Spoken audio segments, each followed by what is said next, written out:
पाकिस्तान के कोई फेवरेट्स नहीं होने चाहिए। तो यूएस के कॉन्टेक्स्ट में भी Pakistan should have no favourites, whoever the American people have elected should Pakistan should be keen to do business with them. To profit from war, ये कभी किसी मुल्क को सूट नहीं किया। और अगर आप पाकिस्तान की हिस्ट्री में भी देखें तो जो हमें अपने ब्राइट स्पॉट्स नज़र आते हैं वो काफ़ी, उनको अगर देखें तो उनके रिपरकशंस क्या उससे पाकिस्तान में बेहतरी है या खराबी है। मैं किसी से मजाक करी थी कि बहुत सारे पीटीआई के फैंस ये समझते हैं कि ट्रंप इलेक्शन जीत ही इसलिए रहा है ताकि वो इमरान खान को मदद कर सके। हमारे साथ इस वक्त मौजूद है पाकिस्तान की साबिक वज़ीर ख़ारजा हिना रब्बानी खर साहिबा, जो कि बर्लिन फॉरेन पॉलिसी फोरम में शिरकत के लिए तशरीफ़ लाई हैं। तो साहिबा, बहुत शुक्रिया आपके वक्त का। शुरुआत इससे करते हैं, जो हालिया दिनों में एक बड़ी आलमी सतह पर पेशरफ्त हुई है अमरीकी इंतखाबात में ट्रंप की जीत। तो आप क्या समझती हैं कि ट्रंप की इक़्तिदार में वापसी का पाकिस्तान अमरीका के ताल्लुकात को किस तरह मुतासर करेगा? नहीं, आई थिंक होपफुली हमें तो इसके बारे में इतना फिक्र करने की ज़रूरत नहीं होती है। मैं यहाँ पे यूरोप में बहुत ज़्यादा फिक्र देख रही हूँ और मैं ये सोच रही हूँ कि हमें तो शायद इतनी फिक्र इसलिए नहीं है because I think generally US का जो एक टर्न है एशिया में वो बाईपार्टिजन है और वो बाईपार्टिजन सपोर्ट है उसको, जो कि चाइना के साथ मुंसलिक है, थोड़ा सा इंडिया के साथ मुंसलिक है।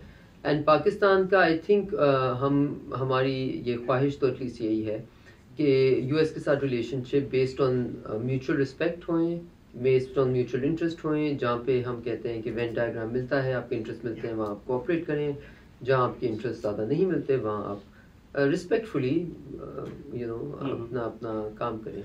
और हमें ना यूएस की तरफ से कोई थ्रेट नज़र आती है, ना यूएस को हमारी तरफ से कोई थ्रेट नज़र आनी चाहिए। हमारी पार्टनरशिप्स हैं, हमारा ट्रेड पार्टनर है, तो मैं तो उसको एक पॉजिटिव लाइट में ही देखूंगी।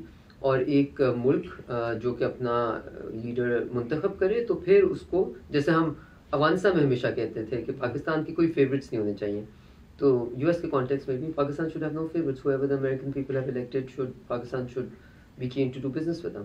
मशरक़ वस्ती में जारी जो बहरान है उसमें जो सबसे बड़ा खदशा इस वक्त नज़र आता है वो ज़ाहिर है इसराइल और ईरान के दरमियान जंग का है।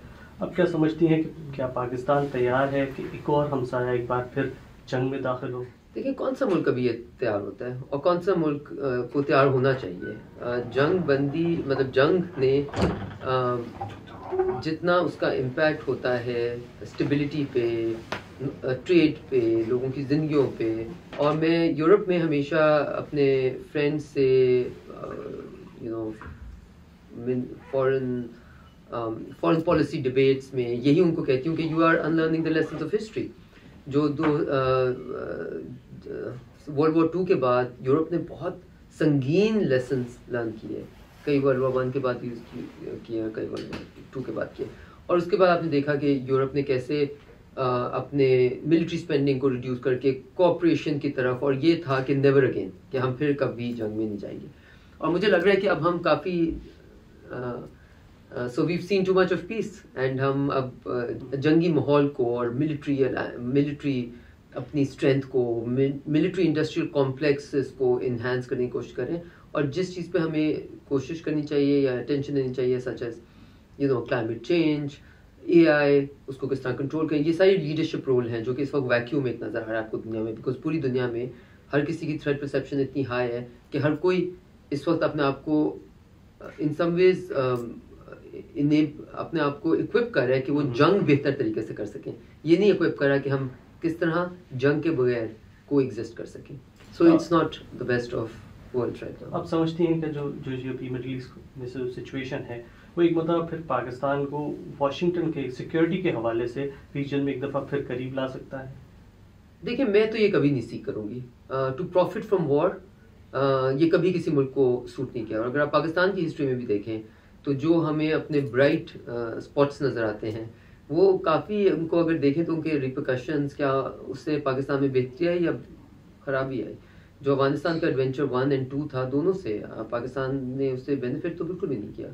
जो एडवेंचर 1 था जो सोवियत के, यकीनन शायद उस वक्त हमारे पास कोई और चॉइस नहीं थी, लेकिन उसके बाद जो एक्सट्रीमिज़म आपने अपने सॉइल में फैलने दिया जनरल ज़िया के दौर में, और जो अपनी सोच में आने दिया, उससे तो आप अभी तक रील ऑफ नहीं कर सक रहे। सो ये तो पाकिस्तान को कभी भी किसी वॉर थिएटर जो कि उसका अपना चूज़ किया हुआ ना हो, जो उसकी कंपल्शन से ना आया हो, जैसे for instance I give you an example, India ने जेट्स भेजे पाकिस्तान में, क्या पाकिस्तान नहीं करता वो हमें तो वॉर थिएटर नहीं करना चाहिए, हमें तो वॉर नहीं करनी, हम तो चुप करके बैठे रहेंगे, हम तो कुछ नहीं करेंगे। नहीं, ऑब्वियसली नहीं, क्योंकि एक मुल्क ने आपकी सॉवरेनिटी को चैलेंज करके समझा कि वो अपने जेट से हम भेजेगा और पाकिस्तान चुप करके बैठा रहेगा।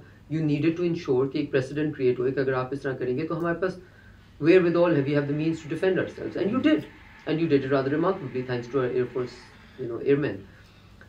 लेकिन जब किसी और की जंग हो, क्या आप उसका हिस्सा बनना चाहते हैं? वो तो कभी भी किसी को नहीं करना चाहिए। I think that's good idea. अमरीकी इंतखाबात के बाद जो पाकिस्तान में अगर कहें कि टॉक ऑफ द टाउन यही रही है कि ट्रंप की वापसी हुई है, तो जो पाकिस्तान के साबिक वजीर आजम है उनकी रिहाई में ट्रंप इंतजामिया कुछ किरदार अदा कर सकती है, आपको लगता है कि ऐसा? देखिए, मैं किसी से मजाक करी थी कि बहुत सारे पीटीआई के फैंस ये समझते हैं कि ट्रंप इलेक्शन जीत ही इसलिए रहा है ताकि वो इमरान खान को मदद कर सके। देखिए, आई थिंक हमें इस फिनोमिना कि कोई आके हमारे ये बताएगा, कोई आके हमें यहाँ से अपने आप से बचाएगा, या कोई आके हमें हमारे लिए ये कर देगा, इसके प्रेशर में आके हम ये कर देंगे, ये हमारी साइकी के अंदर इतना पेनिट्रेट कर गया है कि हम इससे निकल ही नहीं सकते। मैं ये ज़रूर चाहूँगी कि हमारी जो यंगर जनरेशन है वो खुद एतमादी के ऊपर अपने सेल्फ रिफ्लेक्शन और अपने मुल्क की तरफ देखे, बजाय इसके कि अमेरिका ये क्या कर सकता है हमारे लिए या कोई और क्या कर सकता है, उसका कभी भी अच्छा रिजल्ट नहीं होता। आई थिंक डिसीजन जो कि मुल्कों के अंदर बनते हैं वही देर पा मसाइल हल कर सकते हैं। आपको इसका कोई इम्कान नजर नहीं आता? देखिए, I think it's a little bit foolish to think कोई आके किसी और को, मतलब ये टिपिकल पाकिस्तानी थिंकिंग को रिफ्लेक्ट करता है, और मेरे नज़र में ये बिल्कुल एक एंशिएंट हिस्ट्री की थिंकिंग है, क्योंकि हम अभी भी 1970 के और 1980 के माहौल में अपने आप को समझते हैं कि यहाँ पे अलायंसेस हैं और कोई आके किसी को। दुनिया बदल गई है, दुनिया बहुत सख्त बदल गई है, बहुत तेज़ी से बदल गई है। अगर हम अपनी सोच को नहीं बदलेंगे, हम रियलिस्टिक नहीं होंगे, तो फिर हम इसी तरह की एक्सपेक्टेशन लेके बैठे रहेंगे कि कोई आके हमें बचा लेगा अपने आप से, कोई आके हमें डिलीवर कर देगा। थैंक यू वेरी मच, बहुत शुक्रिया।